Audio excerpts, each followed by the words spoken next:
Je me tenais là, sous les projecteurs aveuglants du plateau télévisé, le cœur battant comme un tambour de guerre, prêt à déverser ma vérité au monde entier. Vous m'avez traîné dans la boue, accusé de mensonge. Mais aujourd'hui, je vous dis, oui, j'aime un homme. Et cet amour est plus vrai que toutes vos calomnies, criai-je, la voix tremblante de rage et de libération, sentant les caméras zoomer sur mon visage dévasté. Et dans cet instant, je sus que ma vie ne serait plus jamais la même. Que les ombres de l'amour interdit allaient m'engloutir, me forçant à affronter des trahisons que je n'avais jamais imaginées. C'était une soirée d'automne à Paris, où les feuilles mortes dansaient sur les pavés humides de la rue de Rivoli, comme des souvenirs effacés par le vent. J'étais Clément Duval, acteur montant de la scène française, connu pour mes rôles dans des films indépendants qui capturaient l'âme tourmentée de la jeunesse parisienne. À 28 ans, j'avais tout, une carrière prometteuse, un appartement haussmannien avec vue sur la Seine, et un secret qui me rongeait de l'intérieur. Ce secret s'appelait Théo Laurent. Un photographe de 30 ans, aux yeux verts perçants et au sourire qui illuminait les nuits les plus sombres. Nous nous étions rencontrés par hasard, lors d'une exposition photo au Centre Pompidou. J'étais venu incognito, masqué par une casquette et des lunettes sombres, fuyant les paparazzis qui me suivaient comme des ombres. Théo exposait ses œuvres, des portraits en noir et blanc de Parisiens ordinaires, capturant leur vulnérabilité avec une sensibilité qui m'avait ému aux larmes. Vos photos, elles parlent d'histoires cachées, lui avais-je dit, en m'approchant timidement. Il avait ri, un rire chaud et franc, et m'avait répondu, et vous, Clément? Qu'est-ce que vous cachez derrière ce regard d'acteur? Dès ce soir-là, notre connexion fut électrique.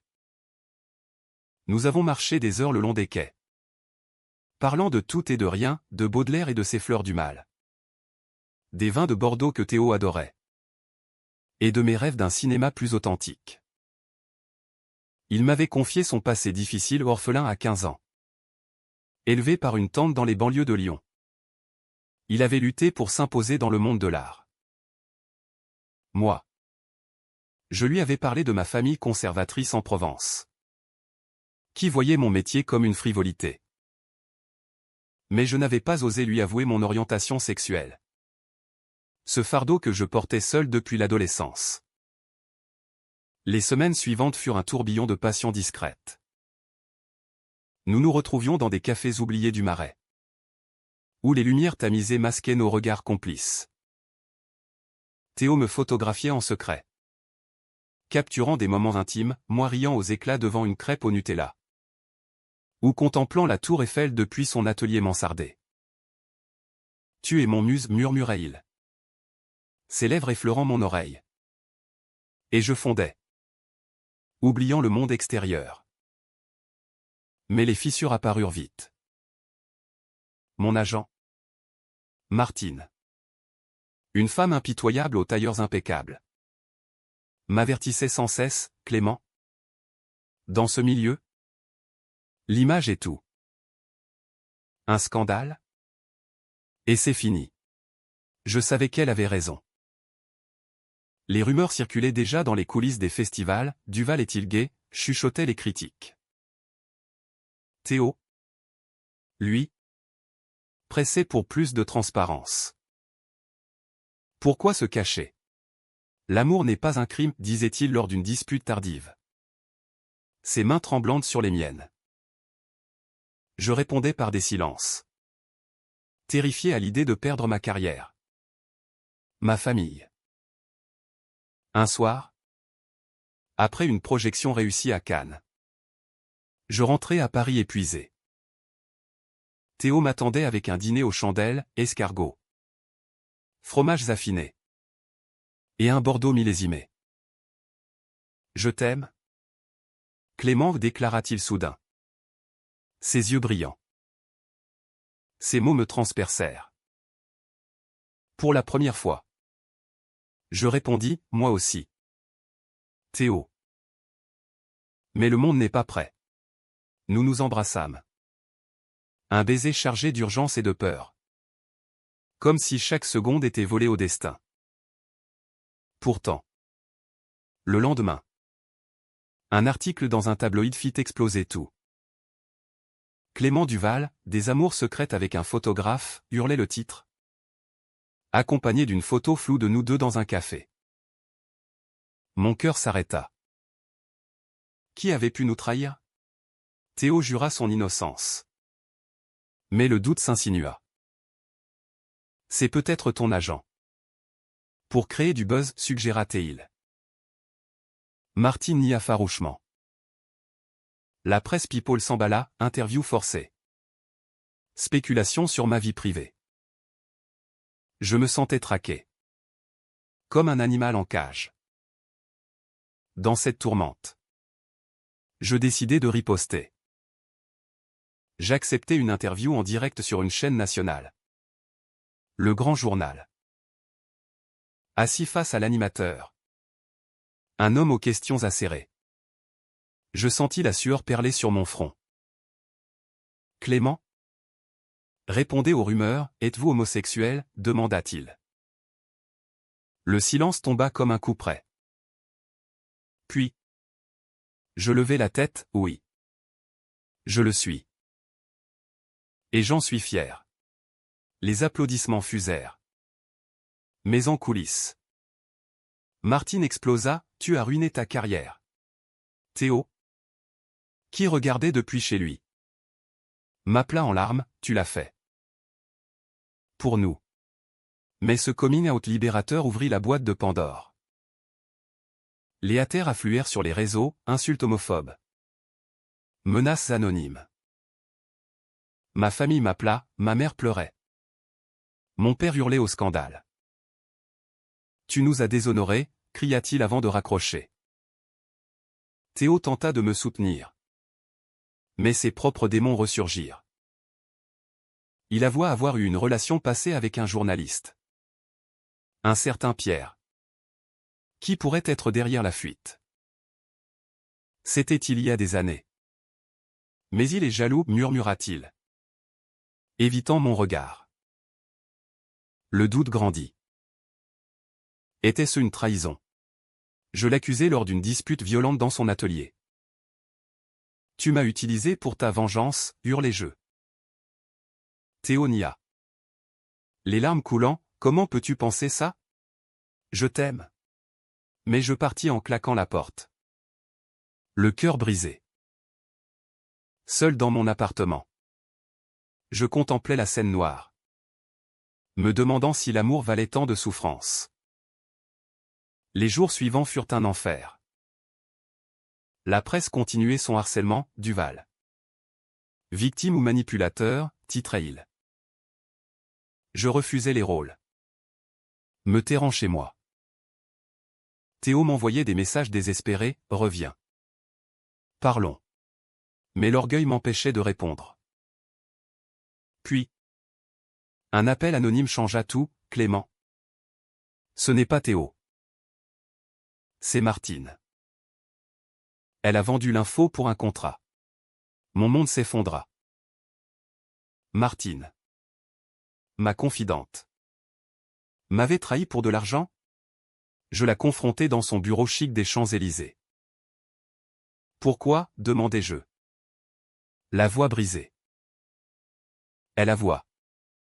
Cynique, le scandale vend. Clément. Tu seras plus grand après ça. Furieux. Je la licenciai sur le champ. Mais le mal était fait. Théo avait souffert inutilement de mes accusations. Je courus chez lui. Sous une pluie battante. Comme dans un film mélodramatique. Il ouvrit la porte. Les yeux rougis. Pardonne-moi, suppliai-je. Nous nous enlaquâmes. Trempés. Nos cœurs battant à l'unisson. Cette nuit-là. Nous parlâmes jusqu'à l'aube. Reconstruisant notre confiance. L'amour vrai résiste aux tempêtes, murmura Théo. Pour la première fois. Je me sentis libre. Pourtant. Les épreuves n'étaient pas finies. Un nouveau rôle m'était offert, un film sur l'amour gay en France. Inspiré de ma vie. Mais accepter signifiait revivre le trauma. Théo m'encouragea, c'est ta riposte finale. J'hésitais. Tourmenté par les souvenirs. Le soleil se levait sur Paris. Filtrant à travers les volets de l'atelier de Théo. Peignant nos corps enlacés d'une lumière dorée. Après la réconciliation. Notre relation semblait plus forte. Forgée dans le feu des épreuves. Nous passions des journées entières à explorer la ville, promenade au jardin des Tuileries. Où les statues antiques semblaient veiller sur nos secrets, dîner dans des bistrots cachés de Saint-Germain-des-Prés. Où nous dégustions des escargots et du vin rouge. Riant de nos peurs passées. Mais les ombres persistaient. Ma famille refusait toujours de me parler. Ma mère m'envoya une lettre, Clément. Ton choix nous blesse. Pense à ton père. À notre réputation en Provence. Ces mots me lacéraient. Théo, sentant ma douleur, proposa un voyage, allons à Lyon. Chez ma tante. Peut-être que le temps apaisera les cœurs. J'acceptai. Espérant un répit. Le train filait à travers les paysages français, vignobles vallonnés. Châteaux médiévaux. À Lyon. La tante de Théo. Une femme robuste aux cheveux grisonnants. Nous accueillit avec des embrassades chaleureuses. L'amour est l'amour, dit-elle simplement. Servant un pot-au-feu fumant. Pour la première fois depuis des mois. Je me sentis accepté. Théo et moi explorâmes les Traboules. Ces passages secrets de la vieille ville. Main dans la main. Comme des amants ordinaires. Pourtant. Lors d'une soirée. Un fantôme ressurgit. Pierre. L'ex de Théo. Apparut à un vernissage local. Grand. Charismatique. Avec un sourire carnassier. Il s'approcha, Théo. Toujours aussi beau. Et toi? Clément? La star du coming out. Ces mots suintaient le venin. Théo pâlit, laisse-nous tranquilles. Mais Pierre insista, tu sais. Clément? Théo n'est pas si innocent. Il m'a quitté pour toi. Mais il cache des choses. Le doute revint. Poison insidieux. De retour à l'hôtel. Je questionnai Théo, qu'est-ce qu'il voulait dire? Il hésita. Puis avoua, avant toi. J'ai eu une phase sombre. J'ai emprunté de l'argent à Pierre pour mon exposition. Je ne l'ai pas remboursé. Ce n'était pas une trahison amoureuse. Mais financière. Pourquoi ne pas me l'avoir dit, criai-je. J'avais honte, répondit-il. Les yeux baissés. Cette révélation déclencha une crise. Je me sentais manipulé. Comme si notre amour était entaché de mensonges. Tout est bâti sur du sable, hurlai-je. Claquant la porte. Seul dans les rues de Lyon. Sous les lumières des quais de Saône. Je pleurais. Était-ce la fin? Théo me poursuivit, Clément. Attends. C'est du passé. Je t'aime plus que tout. Nous nous réconciliâmes encore. Mais les fissures s'élargissaient. De retour à Paris. La presse apprit l'incident avec Pierre. Duval impliqué dans un triangle amoureux, titrait-il. Mon nouveau film. Amour caché. Attisait les flammes. Le réalisateur. Un vétéran engagé. Insistait, ton histoire est authentique. Clément. Utilise-la. Pendant le tournage. Je revivais mes tourments. Une scène de coming out me fit craquer, je quittai le plateau en larmes. Théo vint me chercher, tu n'es pas seul. Mais une nouvelle bombe explosa.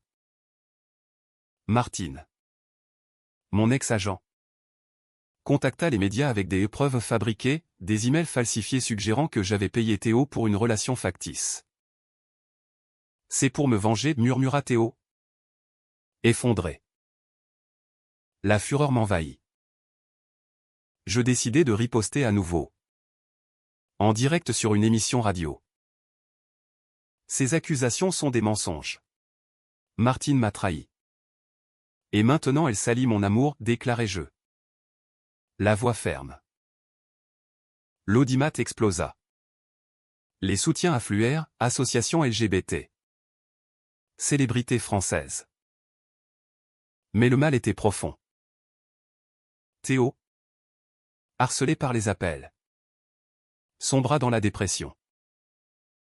Peut-être qu'on devrait arrêter, murmura-t-il un soir. Brisé. Ces mots me transpercèrent. Non. Théo. On se bat. Nous consultâmes un thérapeute. Un homme sage aux lunettes cerclées. Qui nous aida à dénouer nos peurs. L'amour demande du courage, dit-il. Petit à petit. Nous reconstruisîmes, promenade au Louvre. Où les tableaux de Delacroix nous inspiraient, nuit à discuter de l'avenir. Pourtant. Un secret plus sombre émergea. Théo avoua enfin, Pierre n'était pas qu'un ex. Il m'a violenté psychologiquement. C'est pourquoi je l'ai quitté. Cette révélation me fit bouillir de rage protectrice. Pourquoi ne pas l'avoir dit? Peur de te perdre. Nous affrontâmes Pierre ensemble. Lors d'une confrontation tendue dans un café lyonnais. Laisse-nous, ordonnai-je. Il partit.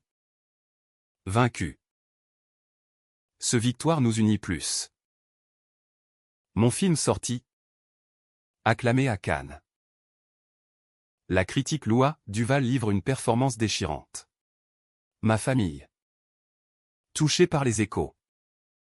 M'appela enfin. On est fier de toi, dit ma mère. Ému. Mais le destin frappa. Théo reçut une offre, photographiée en Afrique pour une ONG. C'est mon rêve, dit-il. Partir signifiait séparation. Et nous, demandai-je.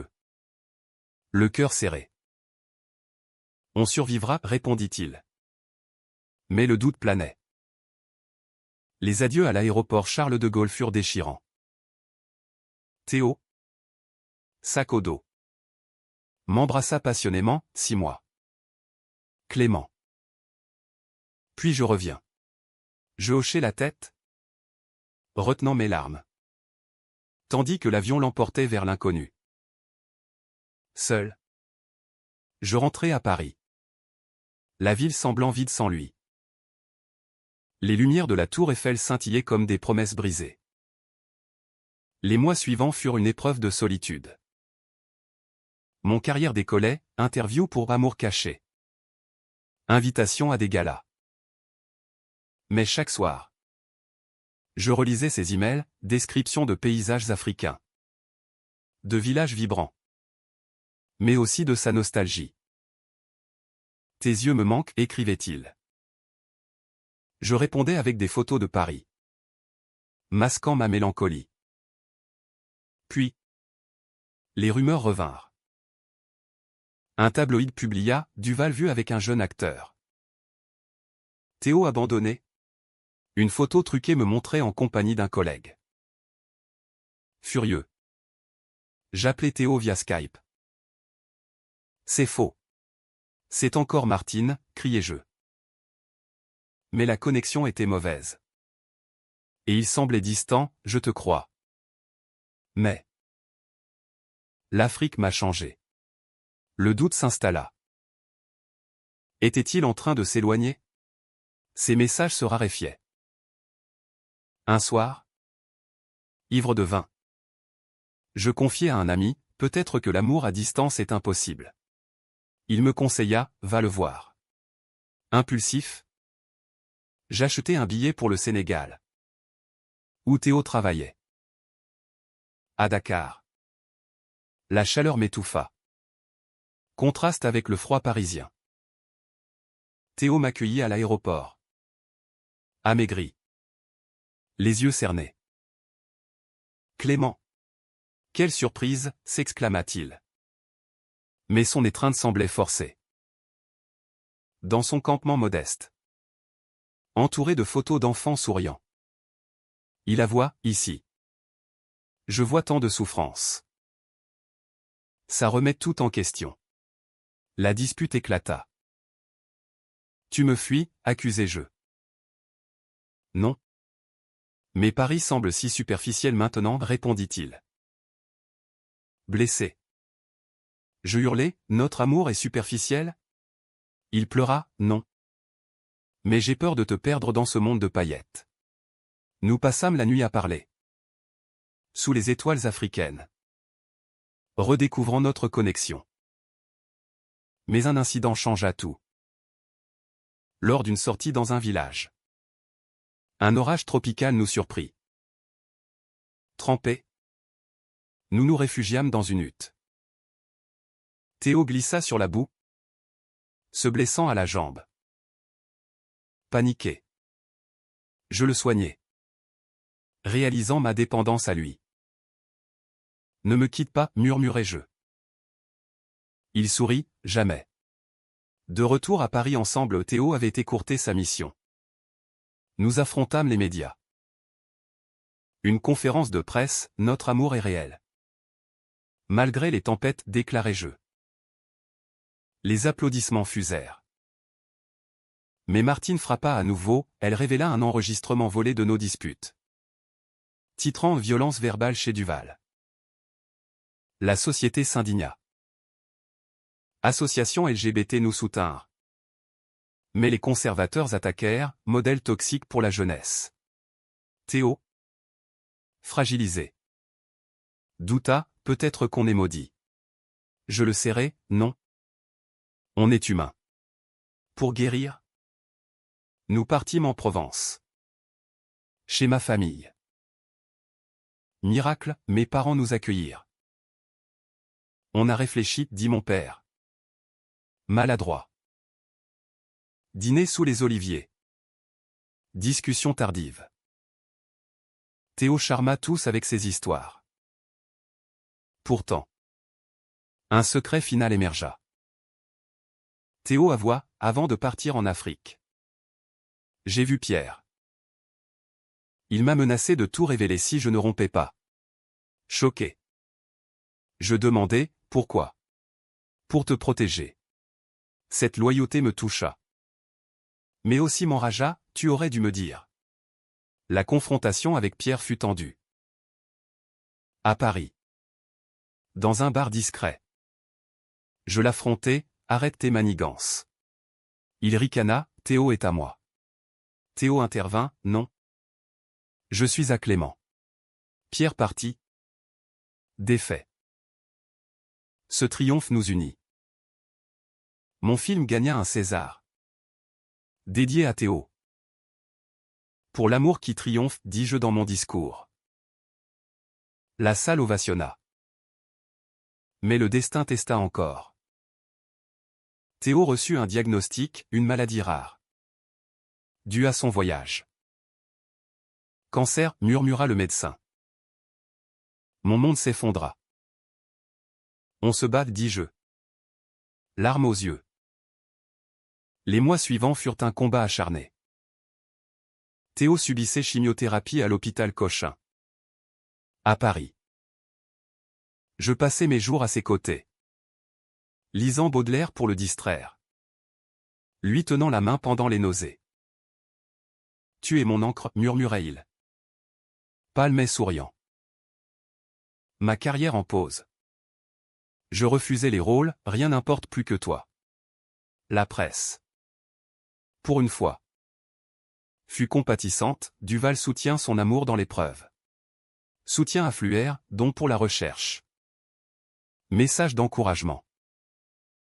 Mais intérieurement, je rageais contre le destin. Pourquoi nous, criai-je seul. Face à la scène. Ma famille vint, ma mère cuisina des plats provençaux. Mon père offrit des mots maladroits de réconfort. On est là, dirent-ils. Théo, touché, pleura, merci. Une rémission apparut après des mois. C'est un miracle, dit le médecin. Nous célébrâmes avec un pique-nique au champ de Mars, fromage, baguette, vin. À la vie, trinquai-je. Théo m'embrassa, à nous. Mais les séquelles persistaient. Théo, affaibli, douta de l'avenir, et si je ne suis plus le même? Tu es parfait, répondis-je. Pour le revigorer. Nous voyageâmes à Nice. Sur la côte d'Azur. Promenade sur la promenade des Anglais. Bain de mer. Ici, on renaît, dit-il. Pourtant. Un coup de théâtre, Pierre réapparut. En voyant une lettre anonyme, Théo ment sur sa maladie pour te garder. Furieux. Je le traquai. À Lyon. Je le confrontai, pourquoi tant de haine? Il avoua, j'aime Théo. Tu l'as volé. Pitoyable. Je le plaignis, l'amour ne se vole pas. Cette closure nous libéra. Théo proposa, marions-nous. Ému. J'acceptai. La cérémonie fut intime. À la mairie de Paris. Avec amis et famille. Je te promets l'éternité, jurai-je. Mais la vie n'est pas un conte. Théo rechuta. Hospitalisé. Il murmura, ne me pleure pas. Vie. Je hurlai intérieurement. Mais restai fort. Dans ces derniers jours, nous évoquâmes nos souvenirs, la rencontre au Pompidou. Les disputes. Les réconciliations. Tu m'as rendu humain, dit-il. Il s'éteignit paisiblement. Ma main dans la sienne. Le deuil me ravagea. Paris semblait grise. Mais son testament, continue à aimer. Je repris le cinéma. Réalisant un film sur le deuil gay. Acclamé. Il guérit des âmes. Ma famille me soutint. Théo vit en toi, dit ma mère. Je fondai une association contre l'homophobie. En son nom. Des années plus tard. Je rencontrai un jeune photographe. Rappelant Théo. Pas un remplacement, mais un nouveau chapitre. L'amour, appris-je, et résilie. Réfléchissant à notre histoire. Je réalise que l'amour LGBT en France est un combat quotidien. Mêlé de joie et de douleur. Théo m'a enseigné la vulnérabilité, la force de la vérité. Aujourd'hui, à 35 ans, je marche dans Paris, sentant son esprit dans le vent. Mon nouveau film, Écho d'amour, raconte des histoires comme la nôtre, coming out, trahison, triomphe. Lors de la première, je dédie, à Théo, mon éternel. Les applaudissements me touchent. Mais c'est son absence qui pèse. La presse. Évoluer. Lou Duval. Icône humaniste. Je riposte toujours. En direct ou en film. Contre les injustices. Ma vie est paisible maintenant, un appartement avec vue. Des amis fidèles. Et parfois, je sens Théo près de moi. Dans un rayon de soleil. Ainsi se clôt notre saga, un amour qui, malgré les tempêtes, illumine l'âme. La France, avec ses contradictions, nous a forgés. Et je sais, l'amour vrai transcende tout.